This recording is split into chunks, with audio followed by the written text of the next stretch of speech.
చదువుకున్న హెబ్రీయులకు రాసిన పత్రిక 7వ అధ్యాయము 20వ వచనం నుండి 22వ వచనం వరకు మన వాక్యాన్ని చదువుకున్నాం. మరియు ప్రమాణం లేకుండా యేసు యాజకుడు కాలేదు కనుక ఆయన మరి శ్రేష్టమైన నిబంధనకు పూట కాపాయను. వారైతే ప్రమాణం లేకుండా యాజకులవుదురు గాని ఈయన నీవు నిరంతరం యాజకుడిపై ఉన్నావని ప్రభు ప్రమాణం చేసెను. ఆయన పశ్చాత్తాపపడడు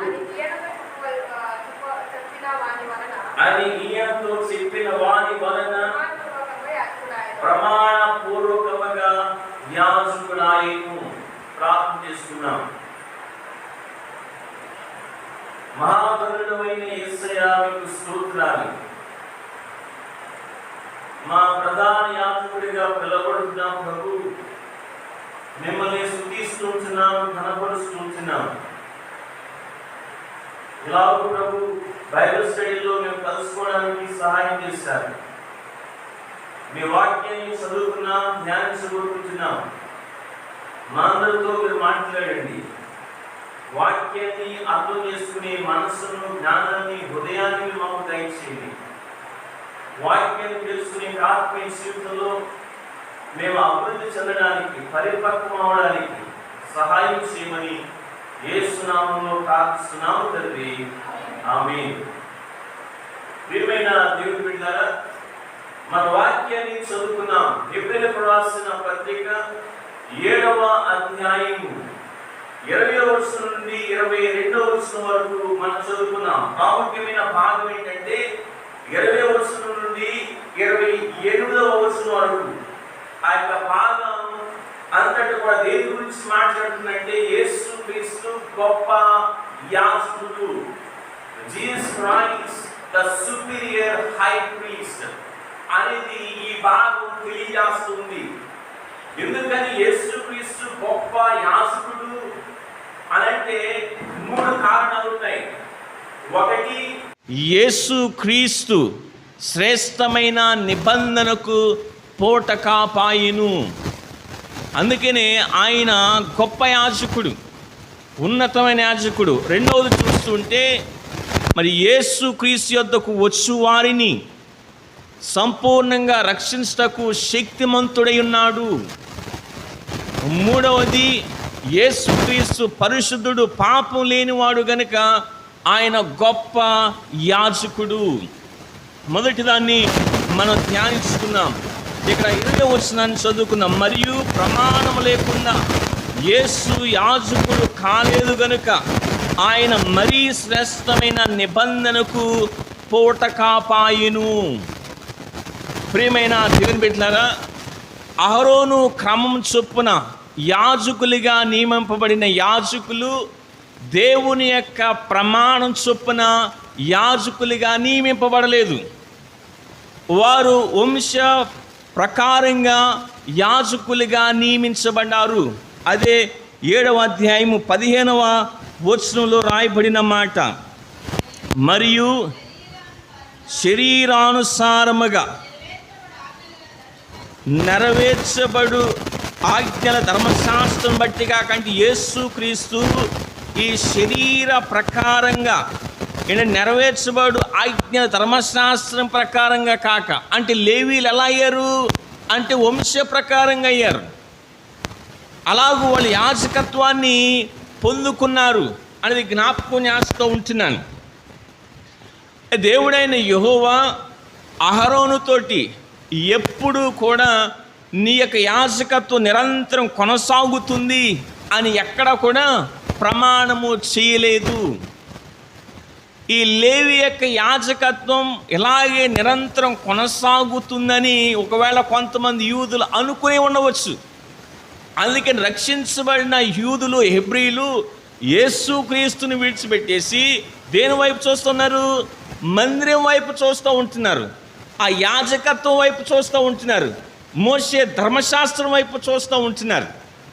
ఒక వ్యక్తి యాజకుడు అవ్వాలి అనంటే 2 అర్హతలు ఉండాలి.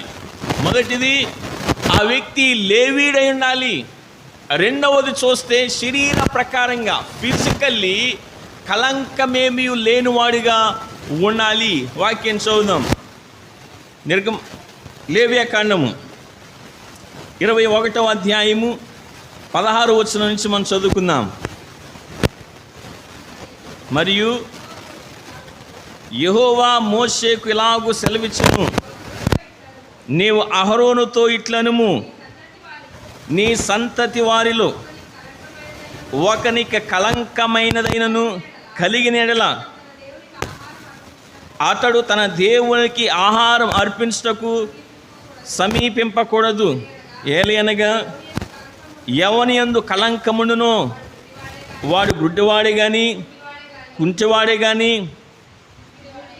ముక్కడివాడే కానీ, విపరీతమైన అవయములు గలవాడే కానీ, కాలైనను చెయ్యైనను విరిగని వాడే కానీ, గూనివాడే కానీ, గుజ్జువాడే కానీ, కంటిలో పువ్వు కలవాడే కానీ, గజ్జి గలవాడే కానీ, చిరుగుడి గలవాడే కానీ, వృషణములు కలిగిన వాడే కానీ సమీపింపకూడదు. యాజకుడైన అహరోను సంతానములో కలంకము గల ఏ మనుషుడును యెహోవాకు హోమ ద్రవ్యములను అర్పించుటకు సమీపింపకూడదు. అతడు కలంకములు గలవాడు, అట్టివాడు తన దేవునికి ఆహారం అర్పించుటకు సమీపించకూడదు. అంటే చూడండి, ఒక వ్యక్తి యాజకుడు అవ్వాలంటే లేవీడై ఉండాలి. అదేవిధంగా శరీర ప్రకారంగా మరి కలంకం లేనివాడు ఉండాలి. ఇంకో మాటలు చెప్పాలంటే అంతరంగ పరిశుద్ధత కంటే బాహ్యమైన పరిశుద్ధత ముఖ్యమైనది. అక్కడ ఒక యాజకుడు ఉండడానికి లేవీ క్రమం చొప్పున అది యేసుక్రీస్తు దగ్గరకు వచ్చేసేటప్పటికి ఆయన వంశావళి ప్రకారంగా యాజకుడు అవ్వలేదు. ఆయన మెల్కీసెదెకు క్రమం చొప్పున నీవు నిరంతరము యాజకుడు ఉంటావు అని ఇక్కడ వాక్యం తెలియజేస్తూ ఉంటున్నది. నీవు నిరంతరము యాజకుడై ఉంటావు అనే మాట ఈ ఏప్రిల్కు రాసిన పత్రికలో 4వసారి ఇక్కడ వాడబడింది.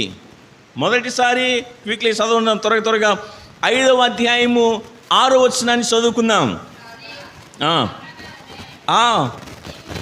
నీవు మెల్కీసెదెకు యొక్క క్రమం చొప్పున నిరంతరము యాజకుడై ఉన్నావని మరి ఒక చోట చెప్పుచున్నాడు. ఇక్కడ ఒకసారి వాడబడింది, మన రెండోసారి 6వ అధ్యాయము 20వ వచనం. నిరంతరము మెల్కీసెదెకు క్రమం చొప్పున ప్రధాన యాజకుడైన యేసు నిరంతరము. 7వ అధ్యాయము 17వ వచనం.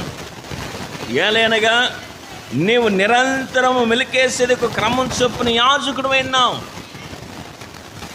సాక్ష్యము చెప్పబడిను. ఇప్పుడు మనం చదువుకున్న వాక్య భాగంలో 4వసారి నీవు నిరంతరము యాజకుడైనావు అని అంటున్నాడు.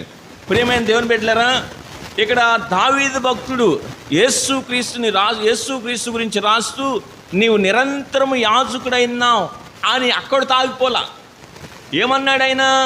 చూడండి, కీర్తన గ్రంథము 110వ కీర్తన 4వ వచనం చదువుకుందాం. మెల్కీసెదెకు క్రమం చొప్పున నీవు నిరంతరము యాజకుడు అయిందు అని యెహోవా ప్రమాణం చేసినాడు, ఆయన మాట తప్పనివాడు. ఏంటండి? ఆయన ప్రమాణం చేసినాడు, మాట తప్పనివాడు. అది దేవుడు మాట అంటేనే అది తప్పకోకుండా నెరవేరుతుంది. అటువంటిది మరలా వాక్యం చెప్తున్న మాట ఏంటి? ఆయన ప్రమాణం చేస్తున్నాడు, మాట తప్పనివాడు అని అంటే అది ఖచ్చితంగా జరుగుతుంది, తప్పకోకుండా జరుగుతుంది. తెలుగులో ఒకసారి సామెతలు వాడుతూ ఉంటాం కదా, 6 100 100 6 అదనమాట. అంటే ఏమైనా జరుగుతుంది, తప్పకోకుండా జరుగుతుంది అనేదన్నమాట. ఆయన ప్రమాణం చేసి ఉన్నాడు, మాట తప్పనివాడు, ఖచ్చితంగా జరుగుతుంది అని దాని గురించి తెలియజేస్తూ ఉంటున్నాడు. ప్రియమైన దేవుని బిడ్డలారా, దేవుడైన యెహోవా అబ్రహాము గారిని పిలిచినప్పుడు ఆయనతోటి నిబంధనతో కూడిన వాగ్దానం చేశాడు. ఆ వాగ్దానాన్ని స్థిరపరచడానికి దేవుడు ప్రమాణం చేశాడు. ఎవరి తోడని ప్రమాణం చేశాడు? తన తోడని. దేవుడు నా తోడు అని ప్రమాణం చేశాడు. మనం చదివాం 6వ అధ్యాయం 13వ వచనం. అయితే ఆయనతో చేసిన వాగ్దానం ఏంటి? ఆ మాట చదువుదాం చూడండి. ఆదికాండము 22వ అధ్యాయము 18వ వచనాన్ని చదువుకుందాం. మరియు నీవు నా మాట వినినందున భూలోకంలోని జనములన్నీ నీ సంతానం వలన ఆశీర్వదింపబడును, నా తోడని ప్రమాణం చేసి ఉన్నానని యెహోవా సెలవిచ్చెను. ఏంటంటే ఇక్కడ ఆలోచించండి. ఇక్కడ అంటున్న మాట భూలోకంలోని జనములన్నీ నీ సంతానం వలన ఆశీర్వదింపబడునని ఇక్కడ దేవుడు ఏం చేశాడంటే ప్రమాణం చేశాడు. భూలోకంలోని జనములన్నీ నీ సంతానం వలన ఆశీర్వదించబడు. నీ సంతానం వలన ఆశీర్వదించడు. ఎవరి గురించి మాట్లాడుతున్నాడు? అది ఎవరి గురించి?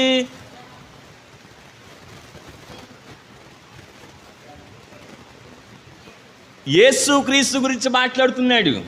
అది యేసుక్రీస్తు గురించి మాట్లాడుతున్నాడు. మనకు ఎలా అర్థమవుతుంది? చూడండి. గలతీయులకు రాసిన పత్రిక 3వ అధ్యాయము 16వ వచనాన్ని మనం చదువుకున్నాం. అతని సంతానమునకును వాగ్దానం చేయబడెను, ఆయన అనేకులను గూర్చి అన్నట్టు నీ సంతానములకు అని చెప్పక ఒక్కని గూర్చి అన్నట్టే నీ సంతానమునకును అనెను. ఆ సంతానము క్రీస్తు. అంటే అబ్రహాము సంతానంగా పిలువబడుతున్న యేసుక్రీస్తు.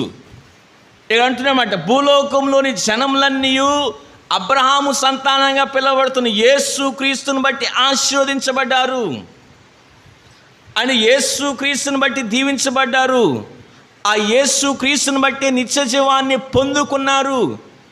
అందుకని నీ సంతానం అని అంటున్నాడు. అంటే యేసుక్రీస్తు గురించి మాట్లాడుతున్నాడు. అంటే దేవుడు మరి అబ్రహాముతో వాగ్దానం చేసినప్పుడు ప్రమాణం చేశాడు. అంటే ఖచ్చితంగా జరుగుతుంది అని. యేసుక్రీస్తు అబ్రహాము సంతానంగా ఈ లోకంలోనికి వచ్చాడు. మాట చూద్దాం. ఏప్రిల్ రాసిన పత్రిక 2వ అధ్యాయం 16వ వచనం.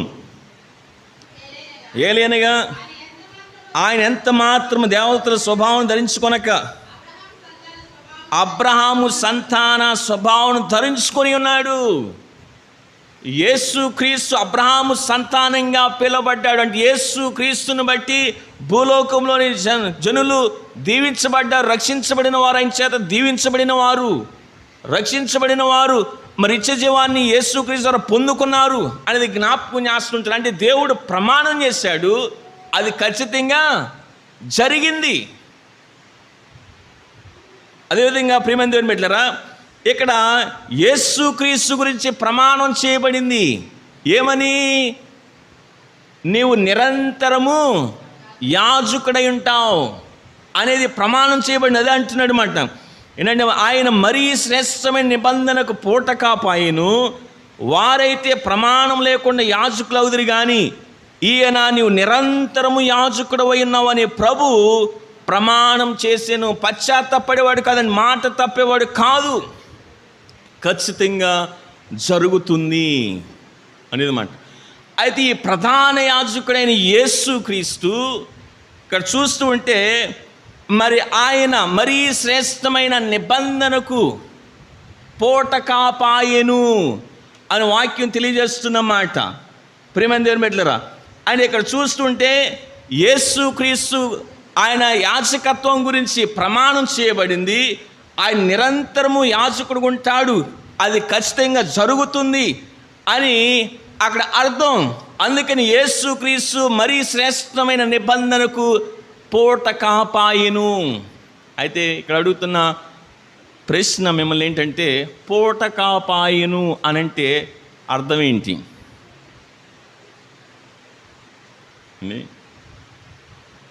పూట కాపాయెను ఇంగ్లీష్లో మరి అర్థమైపోద్ది ఈజీగా, మరి తెలుగులో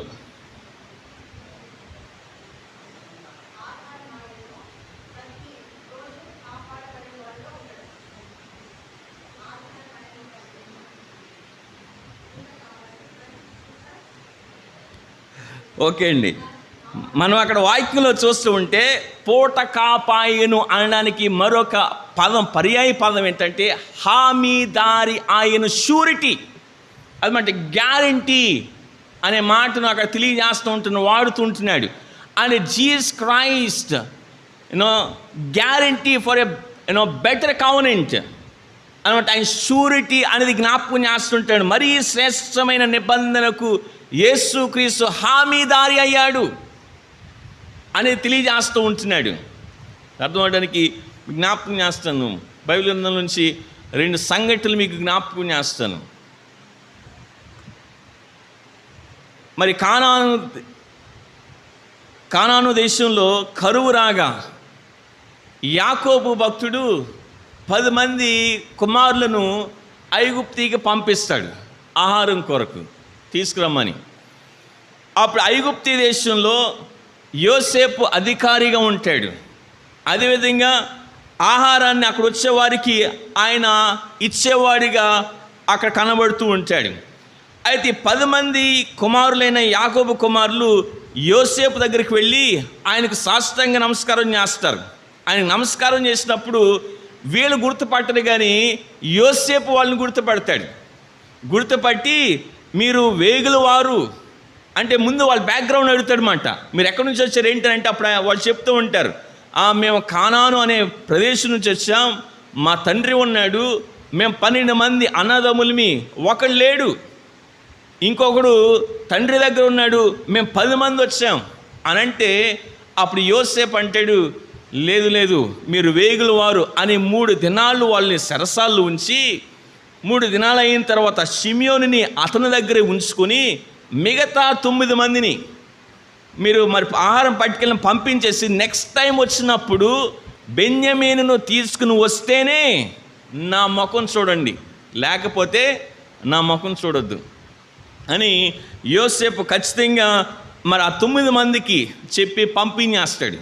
అయితే ఈ జరిగిన సంఘటన అంతా కూడా ఆ 9 మంది కుమారులైన యాకోబు కుమారులు యాకోబుతో వివరించిన తర్వాత యాకోబు చాలా విచారపడతాడు, దుఃఖపడతాడు, బాధపడతాడు.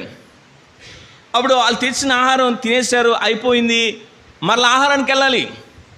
అప్పుడు మరలా యాకోబు అంటున్నాడు మాట, నైనా మరలా మనం తినడానికి ఐగుప్తు దేశం వెళ్ళి ఆహారం తీసుకురండి అన్నప్పుడు యోధా అంటున్నాడు, నాయనా బెన్యమీను తీసుకువెళ్తేనే మీ ముఖం చూపించండి, నా ముఖం చూడండి, లేకపోతే చూడొద్దు అని అన్నాడు అక్కడున్న అధికారి.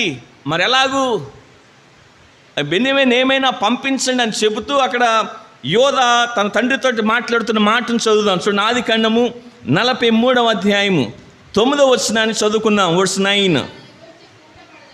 నేను అతను కూర్చి పోట పడుదును, నీవు అతను గూర్చి నన్ను అడగవలెను, నేను అతను తిరిగి నీ వద్దకు తీసుకుని వచ్చి నీ ఎదుట నిలువ బెట్టని ఎడల ఆ నింద నా మీద ఎల్లప్పుడూ ఉండును.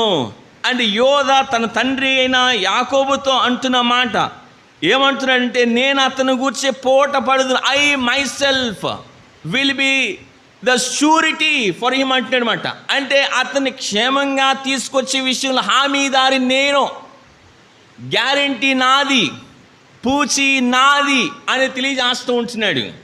ప్రియమైన దేవుని బిడ్డలారా, ఎలాగైతే మరి యోధా మరి హామీదారుడుగా ఉంటున్నాడు ఏంటంటే అతను క్షేమంగా తీసుకొచ్చే విషయంలో మరి షూరిటీ ఇస్తూ ఉంటున్నాడు. అదేవిధంగా యేసుక్రీస్తు మరీ శ్రేష్టమైన నిబంధనకు షూరిటీగా ఉన్నాడు. ప్రియమైన దేవుని బిడ్డలారా, మరొక సంఘటన ఏమిటి అని అంటే, ఒనేసిము ఫిలోమోను దగ్గర పని చేసేవాడు. అయితే మరి అక్కడ కొంచెం పొరపాటు అయింది, తప్పు జరిగింది. ఈ ఒనేసిము ఫిలోమోన్ను విడిచిపెట్టేసి పారిపోయాడు. అలా పారిపోయి రోమాలో ఉన్న పౌలు గారిని కలుసుకున్నాడు ఒనేసిము. అయితే మరి దేవుని సంకల్పం చొప్పున మరి అది చూస్తూ ఉంటే ఆ ఒనేసిము పౌలు గారిని కలుసుకోవడం, పౌలు గారు సువార్తను అందించడం, ఆ ఒనేసిము రక్షించబడతాడు. ఒనేసిము రక్షించబడిన తరువాత పౌలు గారు అంటారు, ఒనేసిము, నువ్వు మరలా ఎక్కడికి వెళ్ళిపోవాలి? నీ యజమానుడైన ఫిలోమోను దగ్గరికి వెళ్ళిపోవాలి అని ఫిలోమోనుకి ఒక ఉత్తరం రాస్తూ ఉంటున్నాడు. ఆ ఉత్తరం రాసి ఈ ఒనేసిము గురించి అంటే అతను ఒకవేళ తప్పు చేస్తే అది నాది పూచి అనే మాటలు తెలియజేస్తున్నాడు. చూడండి 18-19 వచనాలు చదువుకుందాం. అతడు నీకు ఏ నష్టమైనను కలుగు చేసిన ఎడల, నీకు ఏమైనా రుణమున్న ఎడలను అది నా లెక్కలో చేర్చుము. పౌలను నేను నా స్వహస్తముతో ఈ మాట వ్రాయిచున్నాను, అది నేనే తీర్తును. చూడండి, అది నేనే తీర్తును. ఇక్కడ చూస్తుంటే 18లో నీకు ఏ రుణమైన ఉన్న ఎడల అది నా లెక్కలో చేర్చుము అని చెప్తూ అది నేనే తీర్తును, పూచి నాది, షూరిటీ నాది అనేది ఇక్కడ పౌలు భక్తుడు షూరిటీ ఇచ్చి మరి ఫిలోమోను అక్కడ ఒనేసిమస్ను ఫిలోమోను దగ్గరికి పంపిస్తున్నట్లు మనం చూస్తూ ఉంటున్నాం. ప్రియమైన దేని బిడ్డలారా, అని ఇక్కడ చూస్తుంటే మరి యేసు క్రీస్తు దేనికి షూరిటీగా ఉన్నారు, హామీదారుడయ్యాడు అని అంటే మరీ శ్రేష్టమైన నిబంధనకు హామీదారిగా ఉన్నాడు అనేది జ్ఞాపకం చేస్తూ ఉంటున్నాను. యేసు క్రీస్తు అంటే ఇక్కడ చూస్తుంటే మరి పాత నిబంధన గ్రంథంలో మరి ఎక్కడా కూడా ఆ షూరిటీ ఉన్నట్లు మనం చదవం, మనకు తెలియదు. కానీ యేసు క్రీస్తు దగ్గరకు వచ్చేసేటప్పటికి యేసు క్రీస్తు క్రొత్త నిబంధనకు ఎలా ఉన్నాడంటే మధ్యవర్తిగా ఉన్నాడు అని, యేసు క్రీస్తు నిత్య జీవాన్ని ఇచ్చేవాడు ఉన్నాడు. శ్రేష్టమైన నిబంధనకు హామీదారి యేసు క్రీస్తు అయ్యాడు అనేది జ్ఞాపకం చేస్తూ ఉంటున్నాను. మరలా చూస్తుంటే ఈ క్రొత్త నిబంధనలో ఇవ్వబడిన వాగ్దానాలన్నిటికీ నండి, వాగ్దానాలన్నిటి షూరిటీ ఎవరంటే యేసు క్రీస్తు. జ్ఞాపకం చేస్తూ ఉంటున్నాను, యేసు క్రీస్తు అంటే పాత నిబంధన కంటే ఈ నూతనమైన నిబంధన, క్రొత్త నిబంధన శ్రేష్టమైనది. పాత నిబంధన అంటే నేను దేని గురించి మాట్లాడుతున్నానంటే సెర్మోనియల్ లా గురించి మాట్లాడుతున్నా, అంటే మతాచార పద్ధతుల గురించి మాట్లాడుతున్నా. మతాచార పద్ధతుల కంటే ఇక నూతనమైన ఈ మరి శ్రేష్టమైన ఈ నిబంధన శ్రేష్టమైనది అని తెలియజేస్తుంటున్నా. పాత నిబంధన అంటే ఆ మందిరంలో చేయబడిన ఆ యొక్క ఏంటండి మతాచార పద్ధతుల కంటే ఈ యొక్క నిబంధన శ్రేష్టమైనది. ఎందుకని అనంటే ఆ పాత నిబంధన చూస్తుంటే అది తాత్కాలికమైనది, అది బలహీనమైనది. అయితే ఇక్కడ చూస్తుంటే ఒక వ్యక్తిని సంపూర్ణ సిద్ధి కలుగ చేయలేకపోయింది ఆ నిబంధన అని, అలాగని అది చెడ్డదా? చెడ్డది కాదు. మరి చెడ్డది కానప్పుడు మరి కొత్త నిబంధన ఎందుకు వచ్చింది అనంటే ఆ పాత నిబంధన బలహీనమైనది గనుక, తాత్కాలికమైనది గనుక ఈ యొక్క క్రొత్త నిబంధన, ఈ మరీ శ్రేష్టమైన నిబంధన ఏర్పాటు చేయబడింది. ప్రియమైన దేవుని బిడ్డలారా, అయితే ఈ నిబంధన చూస్తుంటే మరీ శ్రేష్టమైన నిబంధన మరి నిరంతరం ఉన్నది. ఈ శ్రేష్టమైన నిబంధన బలహీనమైనది కాదు, తాత్కాలికమైనది కాదు అనేది జ్ఞాపకం చేస్తూ ఉంటున్నాను.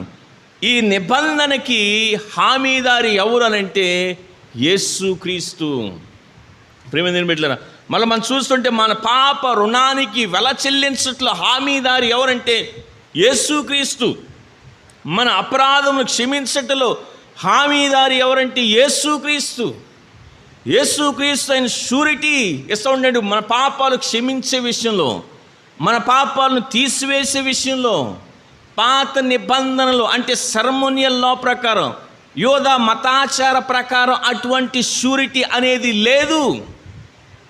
మన పాప రుణానికి వెల చెల్లించి మన పాపాలను తీసివేసే విషయంలో పాత నిబంధన ప్రకారం అంటే మతాచార పద్ధతుల ప్రకారం షూరిటీ లేనే లేదు.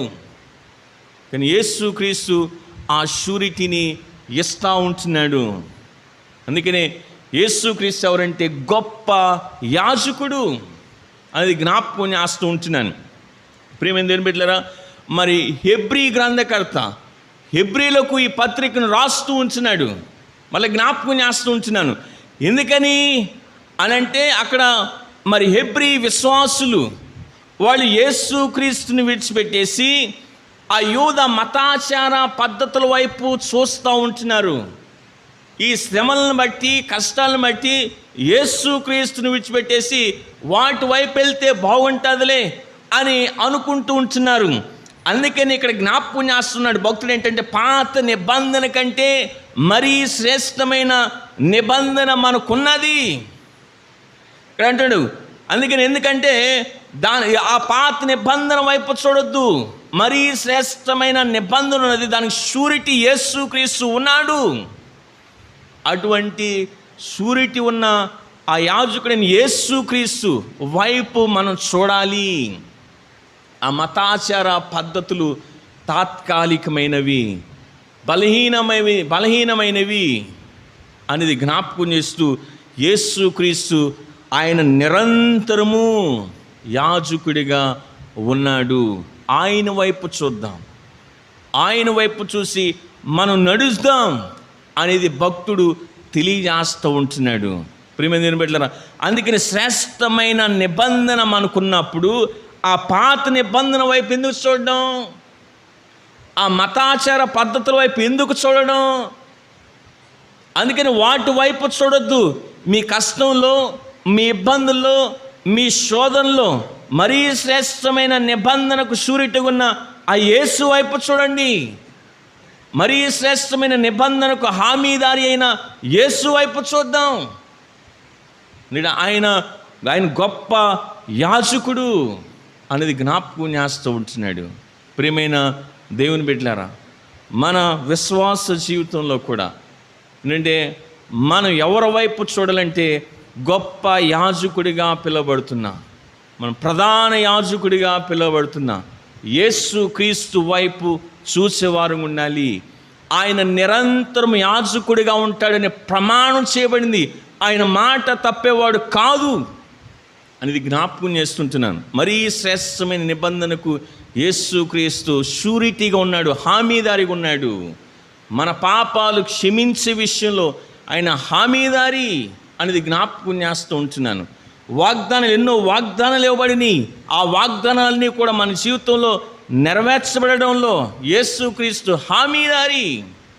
అటువంటి మరి హామీదారి అని యేసుక్రీస్తు ఉన్నప్పుడు మనం ఎందుకు ఆయన విడిచిపెట్టేసి ఈ లోకం వైపు చూడడం, ఆయన విడిచిపెట్టేసి ఏంటంటే ఈ లోకంలో ఉన్న వాటి వైపు చూడడం, మన కష్టాలను బట్టి, ఇబ్బందులను బట్టి యేసుక్రీస్తుని విడిచిపెట్టేసి, దేవుని సన్నిధిని విడిచిపెట్టేసి, దేవుని వాక్యాన్ని విడిచిపెట్టేసి ఎందుకు ఆయన దూరం అయిపోవడం?